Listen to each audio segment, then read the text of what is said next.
Hi hello ನಮಸ್ತೆ ಸ್ನೇಹಿತರೆ, ನಾನು ನಿಮ್ಮ ಸಿಂಪಲ್ ಶಿವು ಮಾತಾಡ್ತಾ ಇರೋದು. ನಿನ್ನೆ ನಡೆದ ಶನಿವಾರದ ಕಿಚ್ಚನ ಪಂಚಾಯಿತಿ ತುಂಬ ಇಂಟ್ರೆಸ್ಟಿಂಗ್ ಆಗಿತ್ತು. ಯಾಕಂದರೆ ಕಿಚ್ಚ ಸುದೀಪ್ ಅವರು ಕ್ಯಾಪ್ಟನ್ ಆದಂಥ ಗಿಲ್ಲಿ ಅವರ ಬಗ್ಗೆ ಅನೇಕ ಪ್ರಶ್ನೆಗಳನ್ನು ಮನೆಯ ಸದಸ್ಯರ ಹತ್ರ ಕೇಳಿದ್ರು.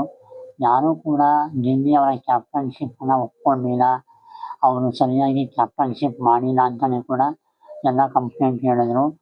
ಮತ್ತು ಇನ್ನೊಂದು ಮುಖ್ಯವಾದ ವಿಷಯ ಕಿಚ್ಚ ಸುದೀಪ್ ಸರ್ ಹೇಳಿದ್ರು, ಈ ಬಿಗ್ ಬಾಸ್ ಸೀಸನ್ 12 ನಾಮಿನೇಷನ್ ಮತ್ತು ಉಸ್ತುವಾರಿಯನ್ನು ಮನೆಯ ಎಲ್ಲ ಸದಸ್ಯರು ಲೈಟಾಗಿ ತಗೊಂಡಿದ್ದಾರೆ, ಸೀರಿಯಸ್ ಆಗಿ ತಗೊಂಡಿಲ್ಲ ಅಂತಲೂ ಕೂಡ ಹೇಳಿದ್ರು.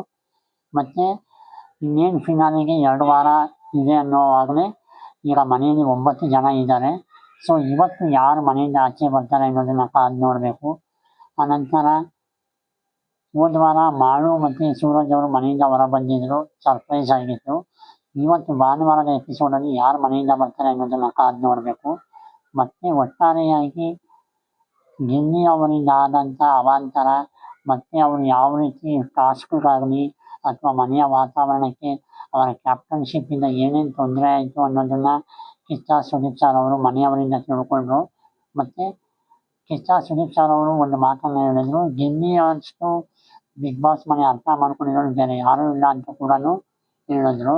ಹಾಗಾಗಿ ಇದು ಇವತ್ತಿನ ಒಂದು ಎಪಿಸೋಡು ಎಷ್ಟು ಇಂಟ್ರೆಸ್ಟಿಂಗ್ ಆಗಿದೆ ಅಂತ ಇವತ್ತು ನೋಡಬೇಕು, ಗೊತ್ತಾಗುತ್ತೆ.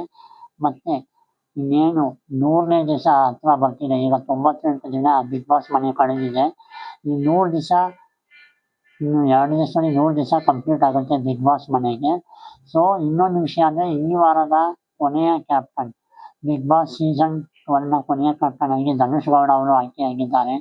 ಅದರ ಬಗ್ಗೆಯೂ ಕೂಡ ಕ್ಲಾರಿಟಿಯನ್ನು ಕೊಟ್ಟು ಅವರು ಮೋಸದಿಂದ ಗೆದ್ದರು ಅನ್ನೋ ಒಂದು ವಿಷಯ ಬಂದಾಗ ಮನೆಯವರ ಆಯ್ಕೆಯ ಅನುಸಾರ ಧನುಷ್ ಗೌಡ ಅವರವರು ಕ್ಯಾಪ್ಟನ್ ಆಗಿ ಆಯ್ಕೆಯಾದರು ಅನ್ನೋದನ್ನು ಒಂದು ಕ್ಲಾರಿಟಿಯನ್ನು ಕೊಟ್ಟರು.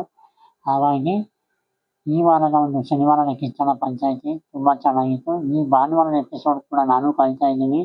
ನೋಡೋಣ ಫ್ರೆಂಡ್ಸ್, ಇವತ್ತು ಏನೇನಾಗುತ್ತೆ, ಇವತ್ತು ಮನೆಯಿಂದ ಯಾರು ಹೊರ ಬರ್ತಾನೆ ಅನ್ನೋದನ್ನು ನಾನು ಕೂಡ ಕಾದು ನೋಡ್ತಾ ಇದ್ದೀನಿ.